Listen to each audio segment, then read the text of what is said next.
আচ্ছা সুজন, তোর জীবনের উদ্দেশ্য কি? মানে কি করতে চাস একটু বল। আসলে জীবন তো অনেক বড়। তো আমি এত লংভাবে আসলে ভাবছি না, কিন্তু আমার বয়স 30 হওয়ার আগে আমি যা করতাম চাই, মানে আমার চিন্তা ভাবনা কীরকম এটা আসলে আমি একটু প্রকাশ করতেছি।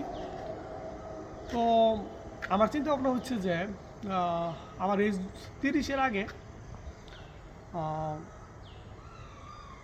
একজন মানুষ 100 কোটি টাকা খরচ করলে সে যেই জায়গায় চাইতে পারবো বা যা করতে পারবো, এরকম একটা মানে ভ্যালু ক্রিয়েট করা।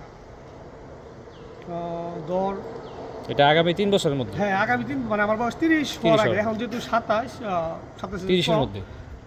প্রায় 27, তো 30 বছর হওয়ার আগে মানে আগামী 3 বছরের একটু বেশি। তো ধর আমার কাছে 10 কোটি টাকাও এখন আছে, বা বা আমি ধর 1 লাখ টাকাই আছে। এই 1 লাখ টাকার যদি আমি এরকম কিছু ভ্যালু করতে পারি, যেটা দিয়া ধর সেম একজন মানুষ সে 1 লাখ টাকা খরচ করতেছে, 1 লাখ টাকা খরচ করে যে কাজটা করতে পারতেছে, আমি এটা 10,000-এ করতে পারতেছি। তো এরকম আমি ধর একটা 100 কোটি টাকার কাজ, এটা আমি 10 কোটি টাকা দা করতে পারতেছি। তো আমি এরকম পর্যায়ে যেতে চাই যে আহ, এই 3 বছরের ভিতরে যে আমি আমার সমপর্যায়ে যদি কোনো মানুষ আসতে হয়, বা আমি যা করছি তা যদি কেউ করতে চায়, তাহলে তার 100 কোটি টাকার মতো খরচ করতে হবে। এটি শর্টকাট বললাম আর কি। আচ্ছা যাক, চিন্তা ভাবনা ভালো। আর এই মুহূর্তে যদি তোর কাছে 10 লাখ টাকা থাকে, তাহলে তুই কি করবি? আসলে নিয়ে একটু এখন আলোচনা করি।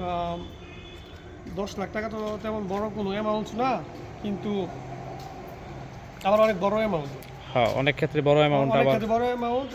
আবার অনেক এই ক্ষেত্রে মুহূর্তে আমার কাছে ছোট কোনো ছোট টাকা বিষয়। নাই, কিন্তু এই মুহূর্তে আমার কাছে 10 লাখ টাকার মতো জমা, কিন্তু ভবিষ্যতে 10 লাখ টাকা তেমন কিছু না। হুম। তো এখন যদি আমি চিন্তা করি যে 10 লাখ টাকা দিয়ে আমি কী করবো, 10 লাখ টাকা দিয়ে আমি আসলে এরকম জায়গা আমি কিনতে চাই, বা এরকম আম, আমি জায়গায় যেতে চাই, আম, যে জায়গায় আসলে 10 লাখ টাকার 20x, বা যেমন 2 কোটি টাকা, বা 10 লাখ টাকা, আম, 10 লাখ টাকা, টাকা তো একটা ভ্যালু। তো এই ভ্যালুটা, এটা তো একটা ভ্যালু। আমি 10 লাখ টাকা ভ্যালু দিয়ে একজন মানুষ যা করতে পারে, আমি এই 10 লাখ টাকা দিয়ে 1 কোটি টাকার কাজ করতে চাই আর কি। তো আচ্ছা এইটা আচ্ছা। এইটা আমার চিন্তা ভাবনা। এখন ধরো আমার এই টাকা, ফুল টাকাটা আমার লাইফস্টাইল বা মানে আমার নেটওয়ার্কিং, এইগুলির পিছনে আর কি এই টাকাটা খরচ হবে। এই টাকা দিয়ে তো ব্যবসা বাণিজ্য তেমন কিছু করে খুব করা বেশি সম্ভব একটা না। কিছু করা সম্ভব না আর কি, আমার চিন্তা ভাবনা অনুযায়ী আর কি। আচ্ছা আচ্ছা, এখন আমাদের লাস্ট একটা প্রশ্ন, সেটা হচ্ছে যে সবাই বলে সুজন বয়স হয়ে গেছে 27, বিয়ে শাদী কি চিন্তা ভাবনা তোর? এই ব্যাপারে একটু বল। এখন বিয়ে করার যে চিন্তা ভাবনা, এটা হচ্ছে এখন আমি তো এখন কোনো রিলেশন বা সম্পর্ক টম্পর্ক কোনো কিছুর মধ্যে নাই, বা কোনো মেয়ের সাথে কোনো ফোনে টোনে কোনো স্টিল সিঙ্গেল? একদম সিঙ্গেল আর কি। তো কোনো মেয়ের সাথে মেসেজ এরকম কোনো কিছু না। তো যদি এরকম এই 3 বছরের ভিতরে যদি এরকম কাউকে ভালো লাগে, তাইলে আমি ওকে, কিন্তু 3 বছরের ভিতরে আমার কোনো চিন্তা ভাবনা নাই, একদম টোটালি নাই। আমি যেই জিনিসটা বলতেছিলাম যে আমি এরকম একটা ভ্যালু, মানে আমি যে জায়গায় যাইতে চাই, এই জায়গায় যদি কেউ যাইতে চায়, তাহলে তার 100 কোটি টাকা খরচ করতে হবে। এরকম ভ্যালু আমি ক্রিয়েট করার পরে, মানে লক্ষ্যে পৌঁছায় তারপরে বিয়ের সাথে এরকম চিন্তা একটা ভাবনা? করার পরে, যেমন ধর আমি হেলিকপ্টার দিয়ে ঘুরছি, তো 2 লাখ টাকার মতো খরচ দিচ্ছে টোটাল। তো আচ্ছা এরকম টোটালি আমার চিন্তা ভাবনা ছিল এই বছর যে আমি এরকম কিছু করতে চাই যে টোটাল মানে এটা কেউ কারো করতে 1 কোটি টাকার মতো খরচ হবে, যে চিন্তা ভাবনা আমার আচ্ছা আর কি।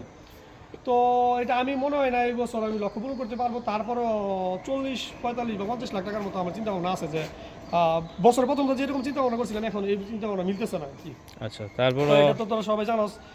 এখন এখন আসলে চিন্তা ভাবনা হচ্ছে যে যদি আমি মানে এরকম একটা ভ্যালু ক্রিয়েট করতে পারি, তারপরে আর কি চিন্তা ভাবনা করবো আর কি, 30-এর পরে চিন্তা ভাবনা। তারপরে তো বলা যায় না যে আল্লাহ প্রদত্ত মানুষে বলে জন্ম আর মৃত্যু যদি বিয়ে। এরকম ভালো লাগে, তাহলে এরকম চিন্তা ভাবনা আর কি আছে। যাক, ধন্যবাদ।